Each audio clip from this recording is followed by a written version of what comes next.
Descobertas arqueológicas estão revelando segredos ocultos durante milhares de anos na Jerusalém bíblica.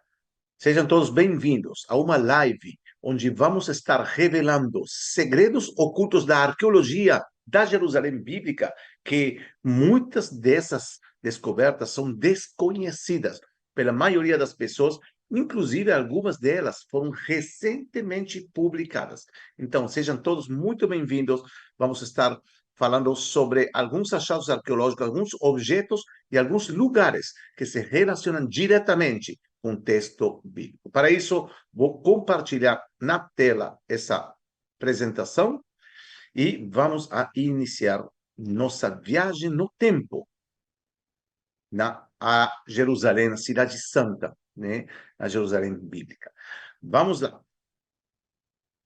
Primeiro, temos que entender, antes de falar de achados arqueológicos, temos que compreender o espaço e o tempo. Muitas vezes, pessoas se confundem, visitam Jerusalém, não sabem de que época, quando de Jesus, quando de Davi, quando de Ezequias. Vamos fazer um pouco de ordem utilizando mapas. Vamos falar primeiro da época do primeiro templo. Assim chamam os especialistas a época que vai entre o ano 1000 a.C. a 586, ou seja, também antes de Cristo, logicamente. Ou seja, entre Davi e a destruição do primeiro templo a mãos dos babilônios. Quando nós falamos da Jerusalém que Davi conquistou e que ele reinou e conheceu, opa, vamos voltar aqui, é essa aqui, que estamos vendo aqui. Esse pedacinho aqui. Era uma cidade muito, muito pequena. Estão vendo aqui? Só que depois, nos dias do filho dele, do rei Salomão, ele vai estender a cidade, vejam, praticamente dobrando a cidade.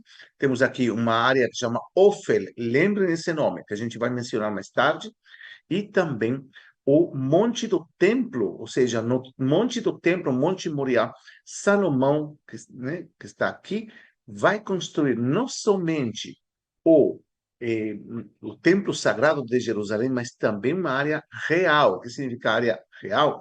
É uma área que incluía também o palácio do rei e algumas também, vamos dizer, ministérios da época que serviam também para governar.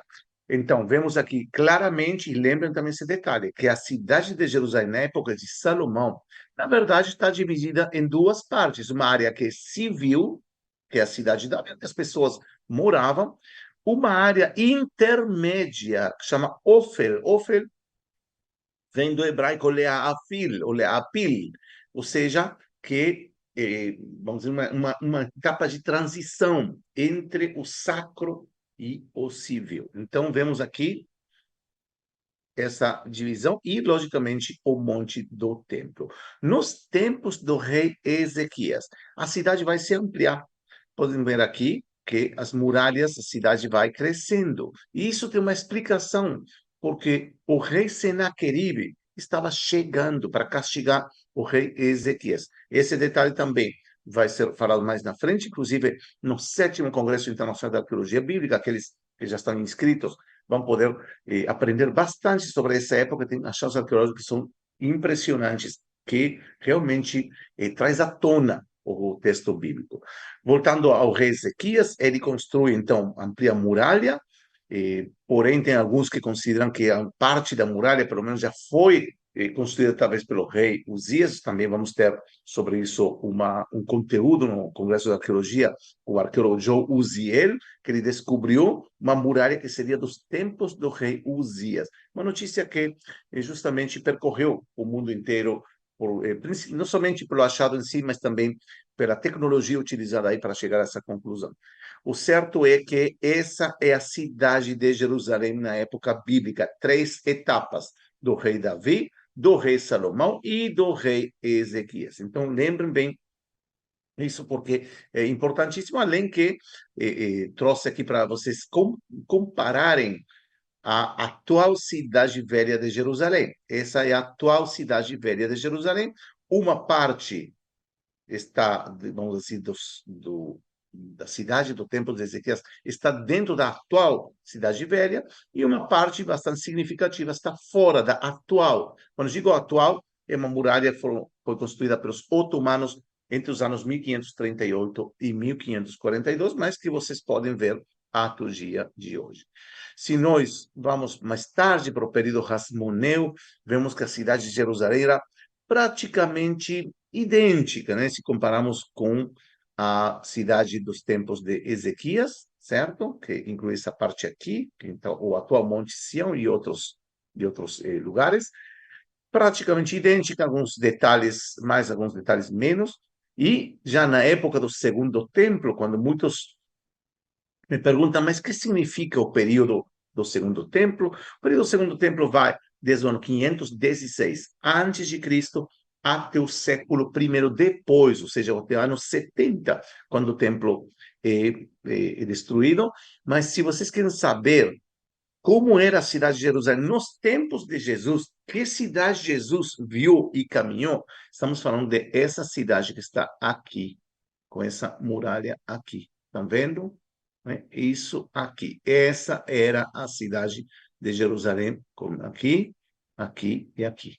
Mas na frente vai ser construída, ampliada, uns 10 a 15 anos depois da crucificação de Jesus, a cidade vai ser ampliada pelo rei Agripa I, mas basicamente essa cidade que Jesus conheceu, a cidade de Jerusalém, que incluía também a cidade de Davi, certo? Piscina de Siloé, que antigamente estava fora, aqui está dentro. Temos o atual Monte Sião, que na época de Jesus estava dentro da cidade. O Palácio de Herodes. Lembrem bem esse detalhe que vamos estar falando aqui daqui a uns minutos sobre o Palácio de Herodes e também, logicamente, o templo que foi reformado principalmente pelo rei Herodes o Grande, né? Temos aqui realmente uma obra impressionante da arquitetura, mas basicamente essa é a cidade que Jesus conheceu. Para ter uma ideia de como era a cidade de Jerusalém nos tempos do rei Davi e posteriormente Salomão, São Paulo é uma cidade bastante pequena. Se tinha 2.000 a 4.000 habitantes, é muito, né? Era realmente uma cidade pequena, porém importante na região. Isso não tem dúvidas que era uma cidade importante. Já a arqueologia conseguiu demonstrar, não estava na altura das grandes cidades egípcias ou de Mesopotâmia, mas na região, né, estamos falando de Judá, Israel, outros reinos vizinhos, era considerada uma cidade importante. E vemos aqui estava aqui, vemos aqui o palácio, que seria o palácio do rei Davi, e aqui, mais tarde, Salomão vai construir também, vai mudar o palácio e vai também construir o templo. Vemos aqui o Vale do Cedron, certo? Vemos aqui o Vale de Inom, e aqui seria o Vale Central. E vemos que a parte norte, isso é um detalhe super importante, a parte norte da cidade é mais frágil, é mais débil. Então, o inimigo pode entrar pela parte norte mais fácil. É por isso que, ao longo da história, em diversas épocas, a parte norte foi sempre mais fortificada. Tem o templo também. O templo era fortificado, com muralhas. Vamos estar falando justamente sobre esse tema daqui a segundos. Essa é a cidade de Jerusalém que Jesus conheceu, para ter uma noção de uma ilustração de como era a cidade. Vemos aqui, logicamente, o que mais se destaca é o Templo de Jerusalém, da piscina de Siloé, uma piscina de purificação, e vamos ter uma palestra no congresso sobre a piscina de Siloé, o lugar do milagre, onde acontece a história do milagre do cego. Tem novas descobertas aí, que não, essas sim, não foram publicadas, gente. Eu já conheço, mas vocês provavelmente não, e vai estar o doutor Eyal Meron, conhecido por muitos de vocês, vai estar falando sobre a piscina de Siloé, e vemos como da piscina de Siloé os peregrinos subiam em direção a essa porta, que até hoje em dia podemos ver restos arqueológicos dessa porta, e também pela porta de Hulda. Entravam por aqui, saíam por aqui. Também no congresso vamos estar falando sobre essas escavações nessa área aqui. Coisa realmente impactante, toda essa área com dois arqueólogos realmente muito famosos. Vemos aqui um achado que não é novo, mas é desconhecido pela maioria das pessoas. Um dos, vamos dizer assim, dos pontos fracos da arqueologia bíblica do século X. Inclusive, tem alguns historiadores que chamam o desaparecido século X. Porque do século X tem pouca arqueologia, principalmente da época do rei Salomão, né? Rei Davi, Salomão, tem poucos achados arqueológicos. Salomão praticamente não tem nada. Isso, inclusive, levou os minimalistas, que são aqueles que consideram o texto bíblico uma série de lendas ou histórias que não aconteceram de verdade, né? Que hoje em dia estão perdendo por goleada, né? Então, realmente, cada vez tem mais achados arqueológicos que confirma o contexto histórico, a veracidade histórica da Bíblia, mas, enfim, achavam esse grupo de minimalistas que Salomão não existiu, que Davi não existiu. Davi, já temos provas suficientes, pelo menos três provas contundentes da existência do rei Davi, mas de Salomão, realmente não tem, tem pouco e nada.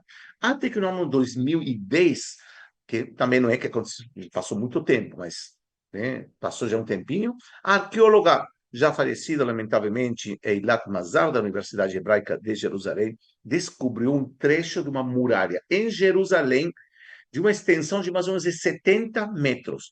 Vocês devem estar se perguntando, e como ela sabe que é de Salomão? Dois motivos. Primeiro, a cerâmica. A cerâmica data do século X. Como se sabe datar cerâmica é para outra conversa. E por isso temos vários cursos já na plataforma que falam sobre isso, como se data a arqueologia, mas é do século X. Segunda questão, que é uma construção monumental.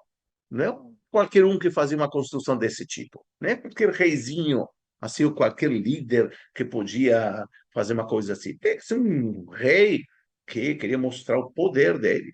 Um rei que construiu. Então, se a gente vai para a Bíblia, quem é o grande rei construtor? Eu sei, Ezequias também, só que Ezequias é posterior. Grande rei construtor do século X. É Salomão. Não é que se encontrou uma inscrição que diga bem-vindos ao Palácio de Salomão, bem-vindos. Não, isso não existe.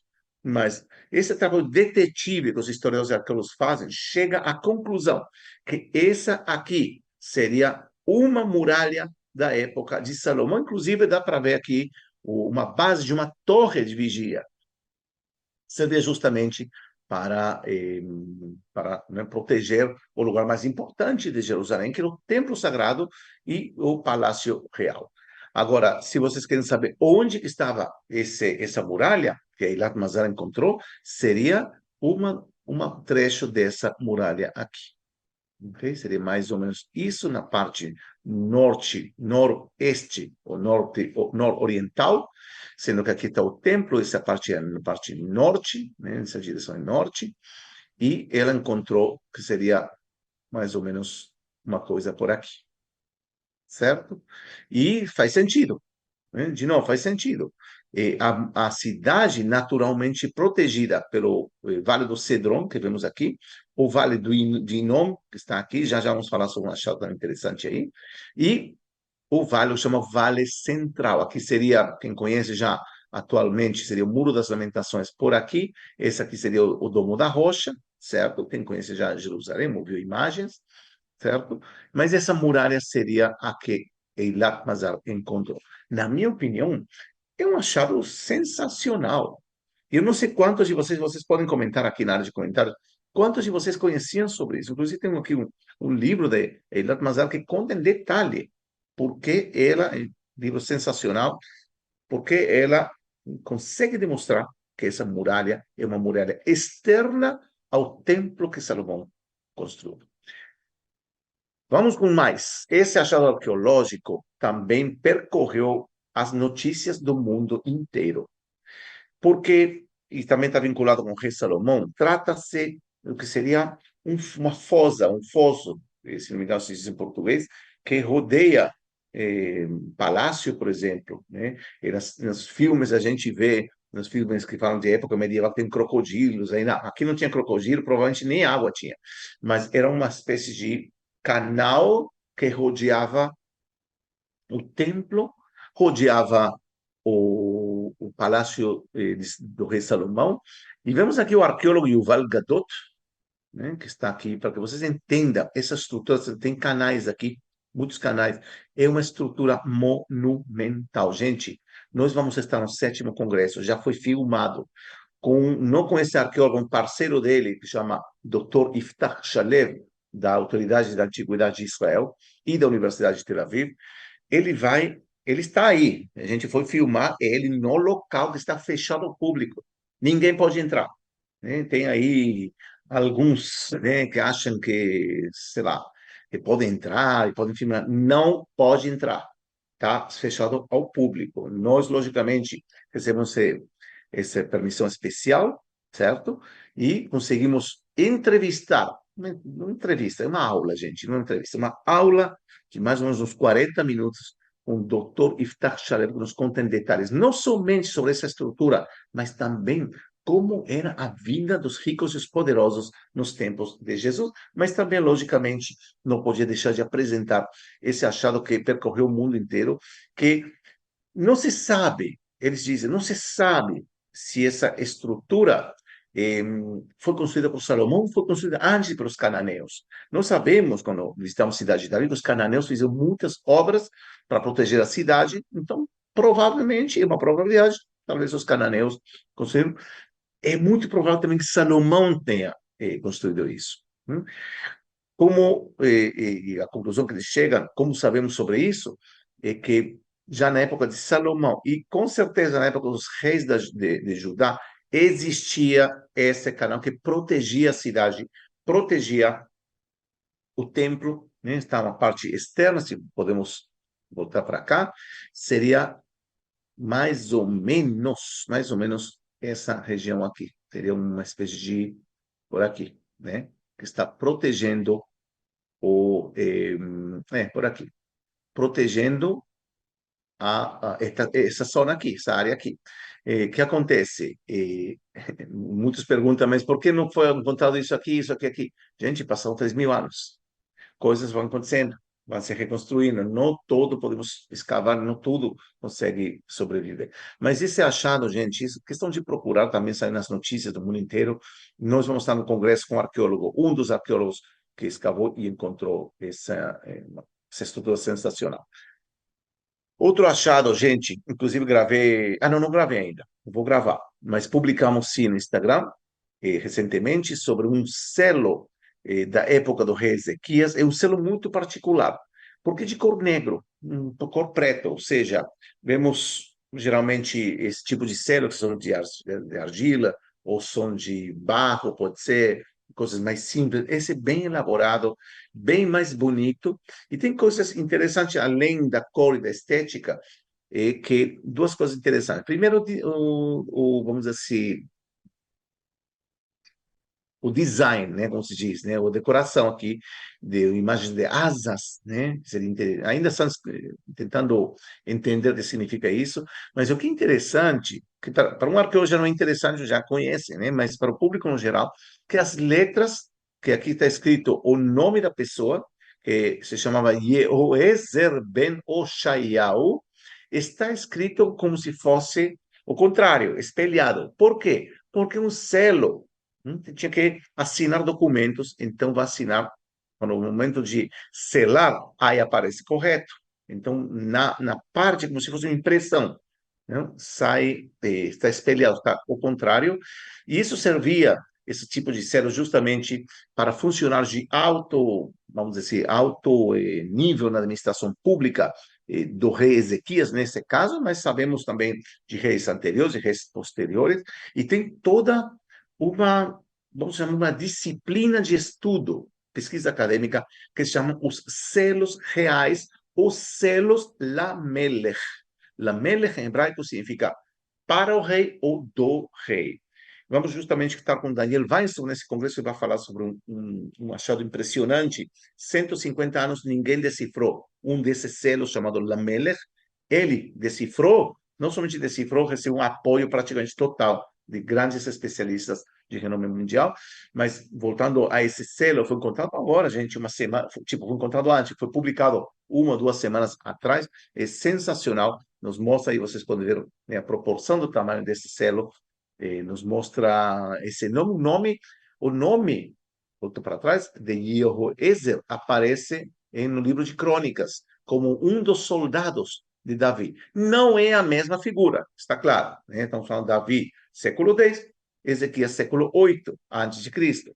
Mas o nome, já vemos esse nome também no livro de Crônicas.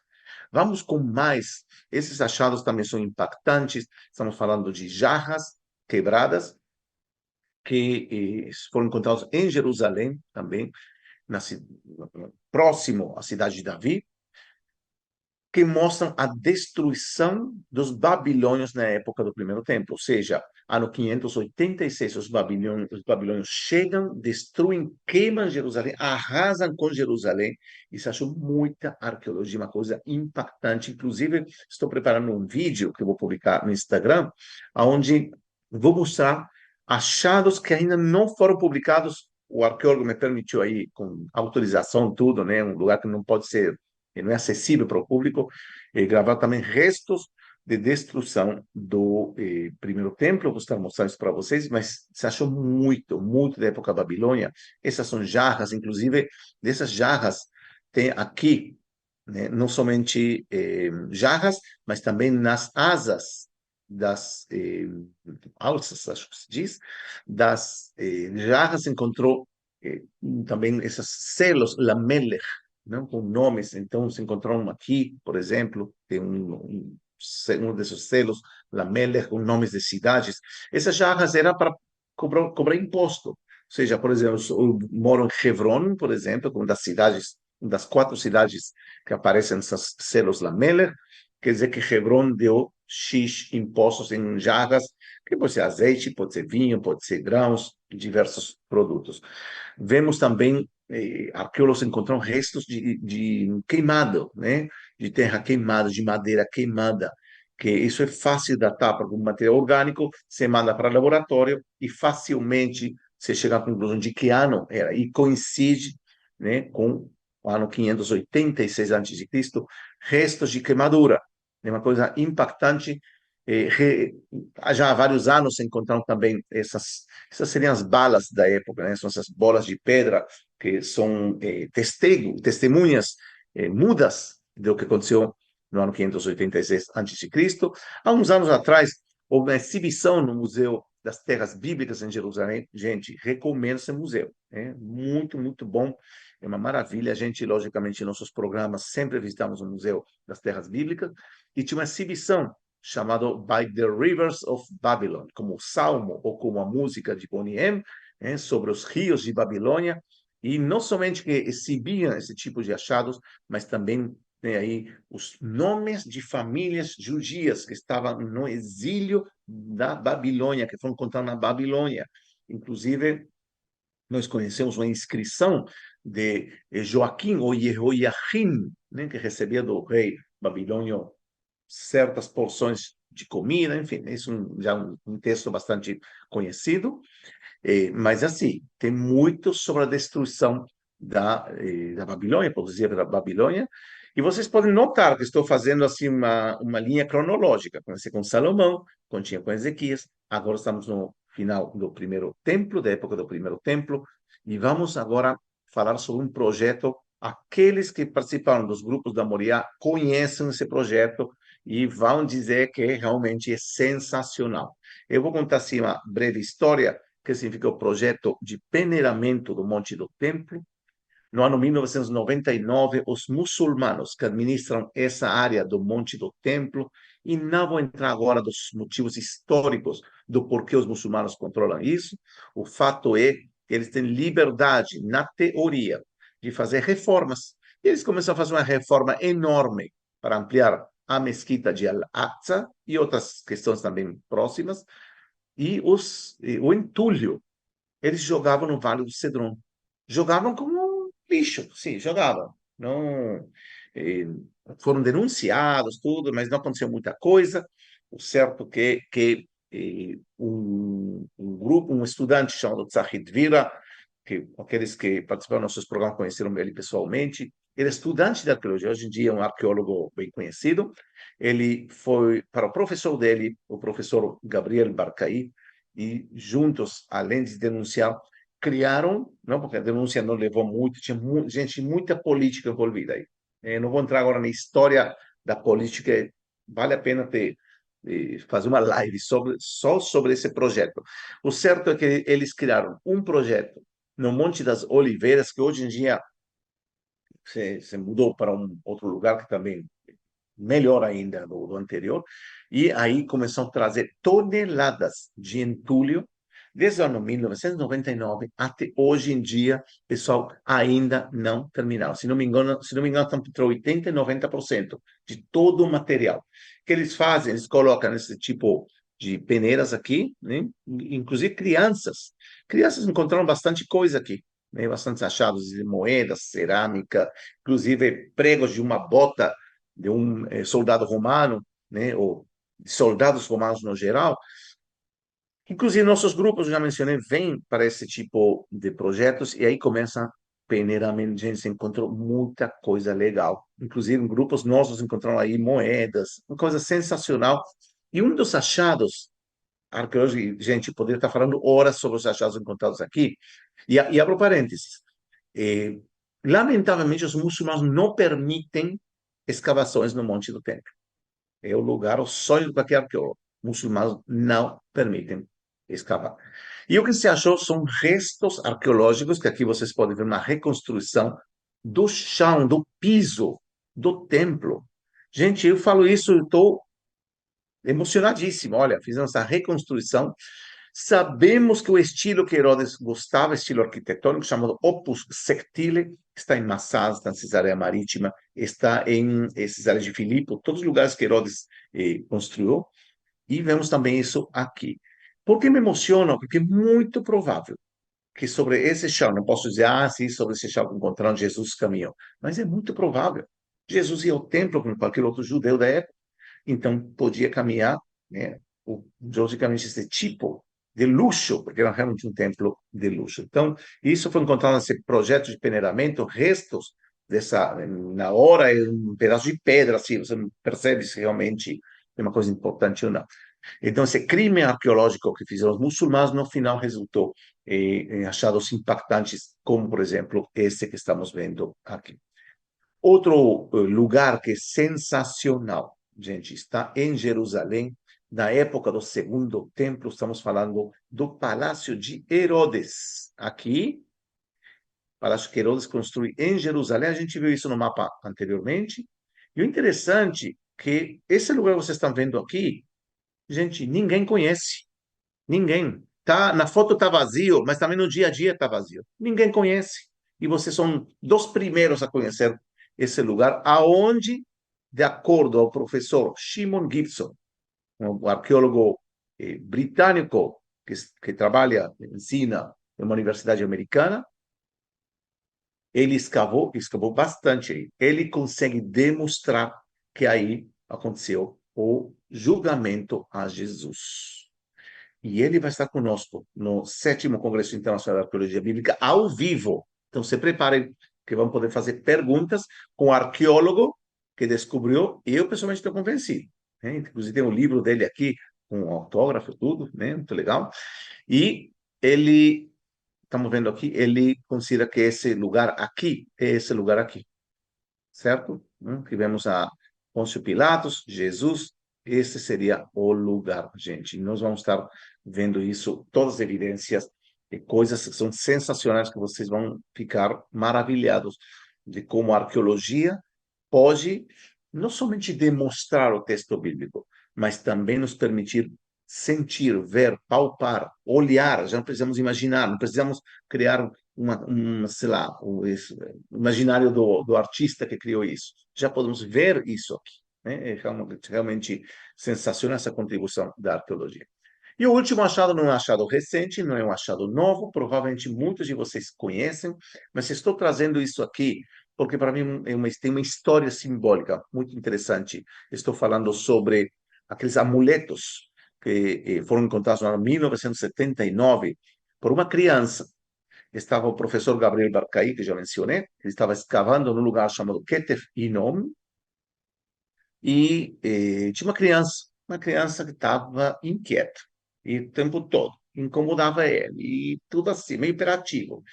O professor Barcaí, que naquele então, provavelmente tinha uns 40 anos, ele mandou ele para dentro de uma caverna funerária. Isso estava fora da cidade de Jerusalém, que a gente viu nos maus. Hoje em dia está em Jerusalém, mas naquele então era fora da cidade porque os mortos eram sepultados fora da cidade, sempre. Entrou numa caverna funerária, o professor Barcaí já sabe que em caverna funerária não vai encontrar nada. Por quê? Porque tem os ladrões de tumbas. Não é uma história de Indiana Jones. Existem. Hoje em dia, talvez menos, porque já roubaram tudo. Por que ladrões de tumbas? Porque nas tumbas se acostumava a enterrar um morto, né? Naquela época, estou falando já 2.600, 2.700 anos atrás, com um monte de ofrendas e coisas de valor. Então, vinham os ladrões de tumba e roubavam. Só que mandou essa criança e a criança voltou com dois pedaços assim. Não estavam assim bonitinhos, depois foi aberto. Eram dois pedaços enrolados assim. E o Gabriel Bacai ficou louco. Você não pode tocar isso. Como você pode? Espera aí. Não, não, não, não. Enfim, depois acho que agradeceu essa criança. Inclusive, conta isso com muito carinho. E, graças a isso, se encontrou aqui o texto bíblico mais antigo da humanidade. Estou falando da bênção sacerdotal de 2.600, 2.700 anos atrás. E por que estou trazendo isso aqui? Porque nós que amamos a Bíblia, estamos vendo ante nós um objeto arqueológico que tem um trecho do livro de Números, a bênção sacerdotal, a bênção de Arão, vocês podem ler depois em casa, certo? E que é uma benção, né, também dos sacerdotes, ao povo, né, que se lia. Eu não vou trazer agora, a gente também tem conteúdo sobre isso, mas é um texto bíblico de 2.700 anos, que não existia Bíblia naquela época. Ou seja, a Bíblia não existia na época bíblica, você entende? Depois, isso mais posterior, você faz a compilação de livros, mas já vemos que judeus de 2.600, 2.700 anos atrás consideravam esse texto sagrado. E era um amuleto para proteger a alma do morto, nesse caso, falecido. Inclusive, se encontrou toda essa. Encontrou bastantes objetos que acompanhavam o morto, objetos naquela época de valor, e esse amuleto de prata. Ou seja, uma coisa muito, muito significativa. A história do professor Barcay também é interessante, é apaixonante. Ele é um sobrevivente do Holocausto, que, se não me engano, com 2 ou 3 anos, ele foi salvo, né? Ele lembra pouco, né? Logicamente, era criança, mas é uma espécie de, como se diz, fechar um círculo. Alguém que sobreviveu esse inferno consegue, como ele mesmo falou, descobrir o achado arqueológico que mudou a vida dele. E com esse achado, pessoal, quero falar para todos vocês, muito, muito obrigado por ter me acompanhado nessa transmissão pelo canal do YouTube. A gente vai estar com mais conteúdo sobre arqueologia bíblica, sobre a história de Israel.